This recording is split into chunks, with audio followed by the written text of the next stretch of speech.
इशरत नमाज चौधरी की रिपोर्ट के मुताबिक शहर की पोश इलाके पीपल्स कॉलोनी की अल-फतह इस्माइल ग्राउंड्स के अतराफ तजावुज़ात ने शहरियों की ज़िंदगी अजीरन कर दी है। मरकजी शाहरा गैर कानूनी खोखों, ठेलों और दुकानों से अटी पड़ी है। पार्क के अंदर नजायज़ तजावुज़ात कायम करके खेलों को बर्बाद किए जाने लगा। जगह जगह गंदगी के ढेर और कूड़े को आग लगाकर माहौल ख़राब किए जाने लगा।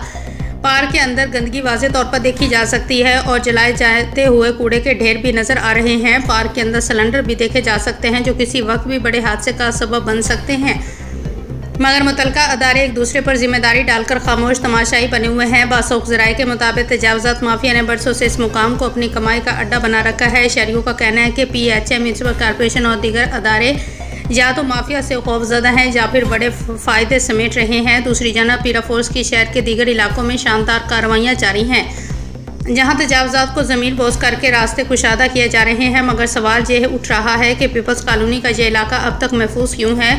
अवाम ने कमिश्नर गुजरावाला और DC गुजरावाला से फौरी नोटिस लेने का मुतालबा किया है और कहा है कि इस माफिया को बेनकाब किया जाए जो अवामी जगहों पर कब्जा करके शहर का हुस्न तबाह कर रहे हैं। पीरा फोर्स जैसे अदारे को इस तरह पीपल्स कॉलोनी अल-फतह इस्माइल ग्राउंड के अतराफ कार्रवाई करके तजावुज़ात माफिया को कानून के शिकंजे में लाना चाहिए ताकि शहर को दोबारा खूबसूरत और खुला बनाया जा सके।